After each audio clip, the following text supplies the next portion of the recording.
പഴയ നിയമവും പുതിയ നിയമവും നമ്മൾ വായിച്ച് പഠിക്കുകയാണെങ്കിൽ അതിൽ നമുക്ക് ഒരു കാര്യം വ്യക്തമായി കാണുവാൻ കഴിയുന്നുണ്ട്. If you read Old Testament and New Testament, we can clearly understand something. അന്ത്യോക്യയിൽ വെച്ചത്രേ ആദ്യമായി ഹല്ലേലൂയ ക്രിസ്ത്യാനി എന്ന പേർ വിളിക്കപ്പെടുവാൻ ഇടയായത്.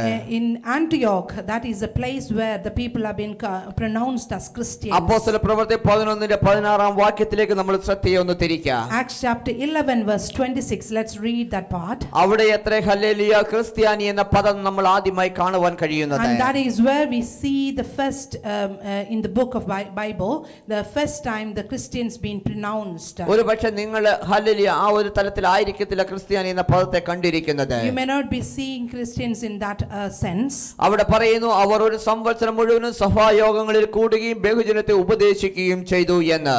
ആദ്യം അന്ത്യോക്യയിൽ വെച്ച ശിഷ്യന്മാർക്ക് ക്രിസ്ത്യാനികൾ എന്ന് പേരുണ്ടായി അത്രേ. Amen. Hallelujah. For disciples, the first time they've been called as Christians. അവിടെ പറയുകയാണ് ഒരു സംവത്സരം മുഴുവനും അവർ സഭായോഗങ്ങളിൽ കൂടി എല്ലാ ജനത്തെയും ഉപദേശിച്ചു പോന്നു എന്ന്.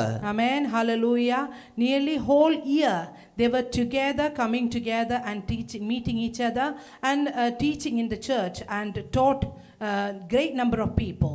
എന്നിട്ട് അവിടെ പറയുകയാണ് അവർ അന്ത്യോക്യയിൽ വെച്ച ശിഷ്യന്മാർക്ക് ക്രിസ്ത്യാനികൾ എന്ന പേരുണ്ടായി അത്രേ എന്ന്. The disciples were called Christians first time at Antioch. അവിടെ ക്രിസ്ത്യാനി എന്ന പേർ ലഭിക്കുന്നത് ക്രിസ്തുവിന്റെ ശിഷ്യന്മാർക്ക് എന്ന് നമുക്ക് വേർതിരിച്ചറിയുവാൻ കഴിയുന്നു. We know that Christians have been called for those who were following Christ and they were the disciples as well. എന്ന് വെച്ചാൽ ഒരു ചർച്ച് യോഗത്തിൽ പങ്കെടുത്തു എന്ന് വെച്ചുകൊണ്ട് അവർ ക്രിസ്ത്യാനി ആകുന്നില്ല അത്രേ. Amen. If you're just attending a church regularly, that doesn't mean that you are Christian.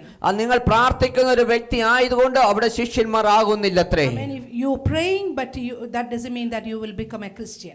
അവിടെ പറയുന്നു ശിഷ്യന്മാർക്ക് ക്രിസ്ത്യാനി എന്ന പേരുണ്ടായി അത്രേ. So it's clearly written that disciples were called Christian, right? ഒരു ശിഷ്യനാണ് എങ്കിൽ ഗുരു പറയുന്നത് അനുസരിക്കുന്നവരായിരിക്കും. Amen. If you are a disciple, you will be following what your master asks you to do. ഗുരു പറയുന്നതിൽ മുഖം തിരിച്ച് ഹല്ലേലൂയ ക്ലാസ് കട്ട് ചെയ്ത് പോകുന്നവനല്ല ഒരു ശിഷ്യൻ എന്ന് പറയുന്നത്. So if you are a disciple, you will not turn your face away from the master.